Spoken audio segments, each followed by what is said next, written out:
खाली वीडियो मत देखो, कॉपी पेन के साथ बैठो। आज बहुत बड़ा कंफ्यूजन दूर करने वाला हूं, क्योंकि अंग्रेजी में सबसे बड़ा कंफ्यूजन माया आता है कि टी को कब सा पढ़े, टी को कब चा पढ़े और टी को कब टा पढ़े, कब था पढ़े। तो ध्यान से तुरंत नोट करते जाइए, एक एक बात सीखते जाइए। आज सारे कंफ्यूजन दूर होने वाले हैं और अंग्रेजी आप बहुत फ्लुएंट बोलेंगे, बहुत फ्लुएंट उच्चारित करेंगे, प्रोनाउंस करेंगे। इसलिए आप तुरंत मेरे साथ नोट करते चलिए, केवल देखिए मत, क्योंकि देखने से तो हम केवल दृष्टि के माध्यम से अपने दिमाग में संदेशों को भेजते हैं। यदि हम लिखेंगे भी तो हमारी दृष्टि से भी जाएगा, कानों से, क्योंकि हम बोल कर लिखेंगे तो बोलने से भी कानों के माध्यम से भी जाएगा दिमाग में हमारे, और बहुत समय तक रुकेगा। इसलिए चीजों को नोट करते चलिए, क्योंकि देखी हुई चीजें बहुत समय तक नहीं रुकती हैं, लिखी हुई चीजें हमारे सामने दिमाग में बहुत देर तक रुकती हैं। इसलिए मेरे साथ नोट करते चलिए एक एक बात कि टी को कब चा पढ़ते हैं, टी को कब सा पढ़ते हैं, टी को कब टा कब था पढ़ते हैं। ये सारी चीजों के डाउट जितने भी हैं जो आपको बाधा पैदा करते हैं अंग्रेजी पढ़ने में, वो सब क्लियर होने वाले हैं। ध्यान से देखिए, ध्यान से देखिए और पूरी वीडियो देखिए, एक एक बात क्लियर होने वाली है। ठीक है, तो सबसे पहले हम बात करते हैं कि टी को कब चा बोलते हैं। देखिए, ध्यान से देखिए, ध्यान से समझिए।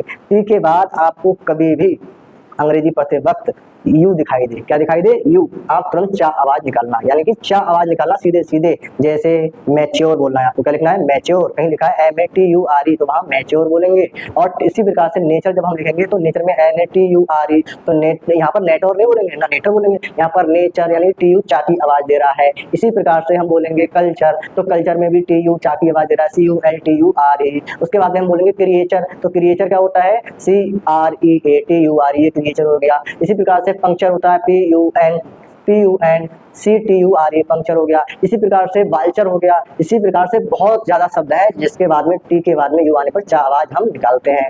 अब हम नेक्स्ट बात करते हैं कि टी को कब सा बोला जाता है। तो आप ध्यान रखिए, टी के बाद कभी भी आपको आई और ओ दिख जाए, क्या? आई और ओ, टी के बाद आई और ओ दिख जाए तो तुरंत सा आवाज निकालिए, संयम वाला सा आवाज निकालिए। जैसे हमें लिखना है नेशन, तो NATION, तो NA को ने बोल दिया और TIO को संयम वाला शा बोल दिया और लास्ट वाले N को ना बोल दिया, ये हो गया नेशन। अब लिखना है मोशन, तो MOTION, मोशन, तो TIT के बाद IO आया तो हमने क्या बोला? सा। लेकिन बोलना पूरे अक्षर को सा है, TIO को कंबाइन करके, तो ये हो गया मोशन। उसके बाद में हमें लिखना है इंटरनेशनल, तो INTER, इंटर, और नेशनल के लिए NATION, नेशनल। फिर से हमें ध्यान रखना है, पॉइंट क्या है हमारा कि TIT के बाद IO आएगा उसको सा बोलेंगे। उसके बाद में आ जाता है स्टेशन, स्टेशन में क्या होता है? STA, स्टे, और उसके बाद में TION, सन, स्टेशन। यहाँ पर भी TIO के लिए क्या बोल रहे हैं? सा बोल रहे हैं, तो इस तरह से स्टेशन हो गया। तो आप सीख गए कि टी के बाद IO कहीं पर भी दिखाई दे तो आप सा आवाज निकालिए। अब हम नेक्स्ट बात करते हैं कि टी को कब और सा बोला जाता है। कुछ अक्षर और हैं जिनके बाद टी के बाद आई और ओ आने पर शा आवाज निकलती है, शा उच्चारण होता है।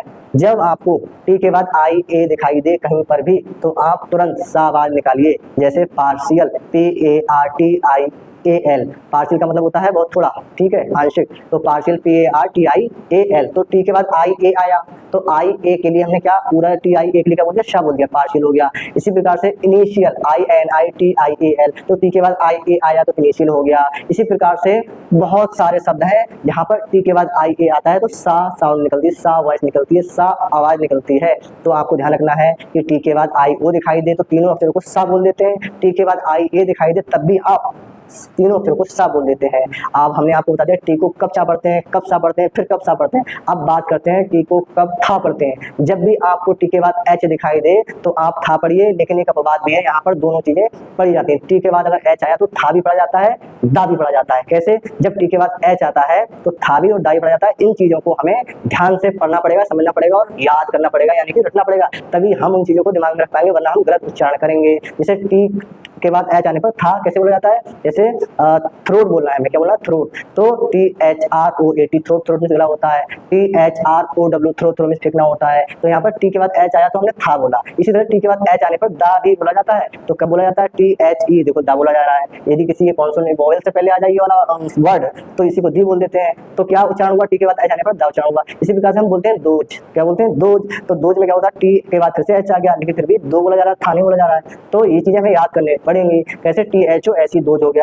इसी प्रकार से देयर, THERE, यहाँ पर देयर बोला जा रहा है, यहाँ पर थेयर नहीं बोला जा रहा है। तो आपको ध्यान रखना है कि कुछ चीजें ऐसे हैं, कुछ वर्ड ऐसे हैं कि जिनको हमेशा याद ही करना पड़ेगा, जहाँ टी के बाद H आने पर दा बोला जाएगा और कहीं पर टी के बाद H आने पर था बोला जाएगा। ऐसा कोई नियम नहीं है कि कहीं पे हम था बोले, कहीं पे हम दा बोले, क्योंकि ये जो नेटिव स्पीकर होते हैं विदेशों के, तो वो क्या करते हैं, जैसे बोलते हैं भाई हम प्रोनाउंसिएशन अपने देश में करते हैं, तो उसी के आधार पर कहीं कहीं पर था बोलते हैं, कहीं पर दा बोलते हैं। नियम कोई नहीं है इसका, इसको याद ही करना पड़ेगा, समझना ही पड़ेगा। उसके बाद में हम नेक्स्ट बात करते हैं अब हम अगली बात करते हैं एक और नियम की टी से ही संबंधित। तो देखिए हमारे पास जो अगली बात है वो बहुत ध्यानपूर्वक सुनिए और बहुत ज्यादा ध्यान रखने की बात है। जैसे कि अभी हमने बताया था कि टी के बाद में आई ओ आए तो सा बोलते हैं, टी के बाद में अगर आई ए आए तभी सा बोलते हैं, मतलब आई ओ दिखाए तो सा, आई ए दिखाए तब भी सा, टी के बाद यू दिखाई दे तो चा, टी के बाद एच दिखाई दे तो था और दा दोनों बोल सकते हैं। लेकिन जितने भी ये मैंने अक्षर बताए अभी इनको ध्यान रखना है, अगर इनके अलावा कोई भी अक्षर आपको टी के बाद दिखाई दे तो साउंड या वॉइस हम टी निकालेंगे, क्या निकालेंगे, टा निकालेंगे। जैसे टीचर, क्या teacher, T E A C H E R, teacher हो गया। Tech, T E C H, tech. उसके बाद में tone, T O N E, tone. इस तरह से टी के बाद में इन अक्षरों के अलावा जो मैंने अभी नियम बताए थे सा वाले और चा वाले टी के बाद में जो आता है, उसके अलावा कोई भी अक्षर आपको दिखाई दे तो आप सीधे सीधे टा बोलिए। आपको सारे डाउट क्लियर होंगे मुझे लगता है, उम्मीद है मुझे आपके सारे डाउट क्लियर हो गए होंगे। और यदि वीडियो अच्छा लगा हो तो तुरंत लाइक कर दीजिए, और यदि आपको कुछ समझ में आया हो तो तुरंत सब्सक्राइब कर दीजिए। और किसी को सिखाना हो, किसी का ज्ञान वर्धन करना हो तो तुरंत वीडियो अपने दोस्तों को जिन्हें नहीं आता है पढ़ना अच्छे से अंग्रेजी में उन्हें शेयर कर दीजिए, जिससे कि उनका भी अच्छा हो जाए, ठीक है, अंग्रेजी के क्षेत्र में। और दूसरी चीज, यदि आप मेरे साथ इसी तरह अंत तक जुड़े रहेंगे और इस तरह से ध्यान से देखेंगे तो आपको सारी चीजें क्लियर होने वाली है, कोई डाउट नहीं रहेगा। उसके बाद में एडवांस लेवल की अंग्रेजी पढ़ाऊंगा, अभी मैं बेसिक लेवल पर चल रहा हूँ। तो मेरे साथ अंत तक बने रहने के लिए, पूरी वीडियो देखने के लिए आपको बहुत बहुत धन्यवाद। अब मिलते हैं नेक्स्ट वीडियो।